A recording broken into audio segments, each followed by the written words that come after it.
Welcome to This Explainer. Today, we're diving right into a book that has completely, and I mean literally completely, baffled the world's absolute best cryptologists, top-tier linguists, and even elite intelligence agencies for over a century. We're talking about history's greatest unsolved mystery, the Voynich Manuscript. It's this wild text that just entirely defies all linguistic conventions and historical norms. Over the course of this explainer, we're going to break down exactly why this ancient text has defeated every single attempt to understand it. So it raises a pretty fascinating question, right? What if a book was actually designed to never be read? I know, it sounds totally contradictory, but it perfectly illustrates this ultimate historical enigma we're stepping into. We are looking at an ancient manuscript where not a single, solitary letter has ever been deciphered by anyone. No one. Just imagine poring over a text for your entire life, and at the very end of it, having absolutely zero idea what even the first sentence says. It's a text that actively resists being understood, locking its secrets away behind this totally impenetrable wall of unknown ink. So how did this whole enigma even come to our attention in the first place? Well, let's go back to 1912. Picture this. Inside a dusty Jesuit college at Villa Mondragone in Italy, a Polish book dealer named Wilfred Voynich makes a crazy discovery. Voynich was basically digging through these massive stacks of old, forgotten volumes when he uncovered this highly unusual manuscript. Now, he knew immediately he had found something strange, but he couldn't possibly have anticipated that over 100 years later, the entire world would still be scratching their heads over it. He pulled it from the shadows, and honestly, ever since that exact moment, it has just been relentlessly tormenting researchers. And here's the thing.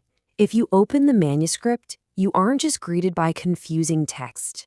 You are confronted by this utterly bizarre visual ecosystem.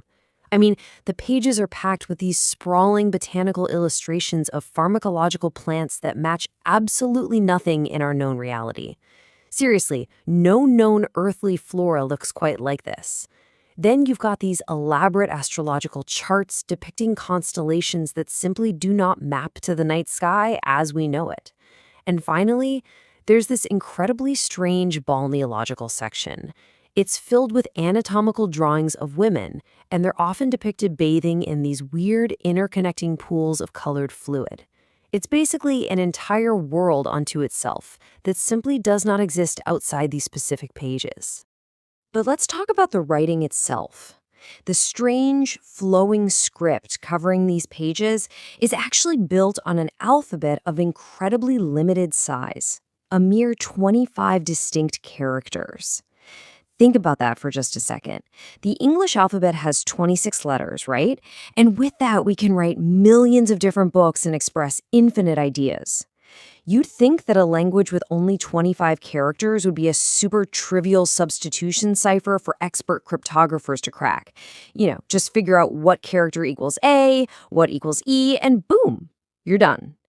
But as it turns out, this tiny character count is a massive deceptive trap.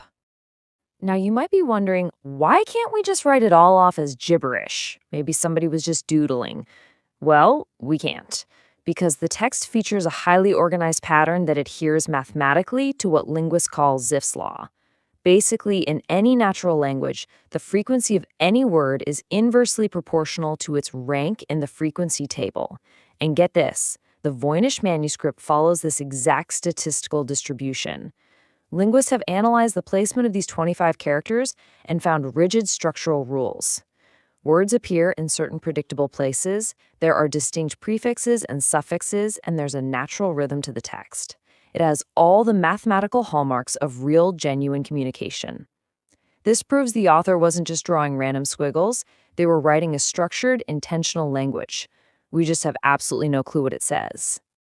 And believe me, we have tried everything. Even William Friedman, the absolute genius cryptologist who famously cracked Japan's purple cipher during World War II, he dedicated years of his life to this book and came up completely empty. It is just astonishing that the very same genius minds who broke notoriously complex wartime codes, literally changing the course of global history, were entirely defeated by medieval parchment. And if we jump forward to the present day, we've fed the manuscript into the most powerful processing machines and advanced AI models humanity has ever built. The result? Absolute, spectacular failure.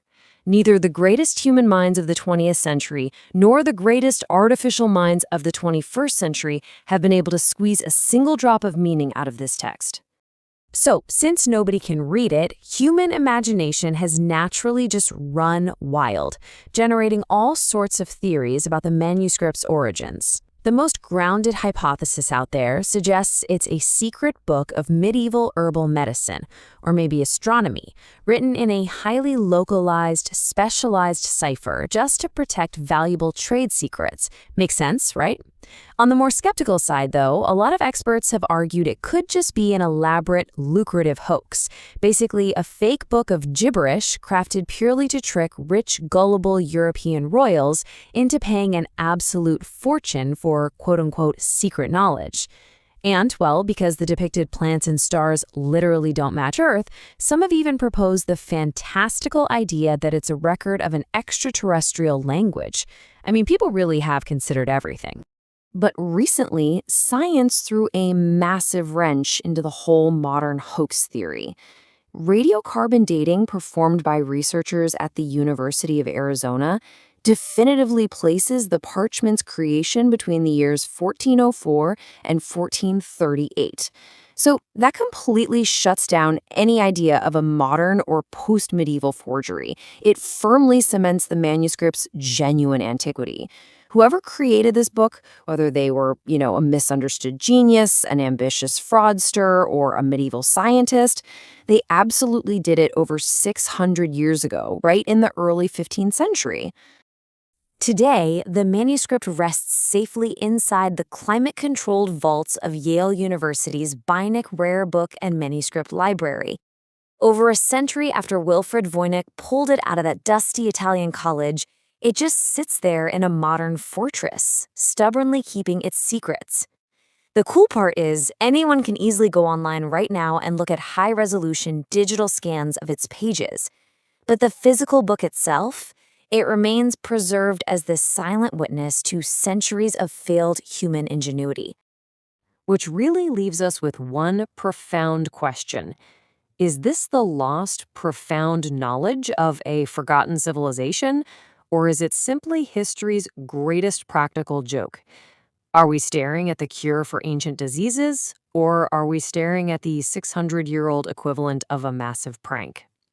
The fact that a book can sit right in front of us, beautifully preserved, mathematically structured, and yet remain completely and utterly silent is exactly what makes the Voynich Manuscript so insanely captivating. It's this powerful reminder that no matter how advanced our technology gets, the human past still holds mysteries that we simply cannot crack. Thank you so much for joining me on this explainer. I really hope this sparked your curiosity, and I definitely encourage you to keep questioning the unsolved enigmas of our world.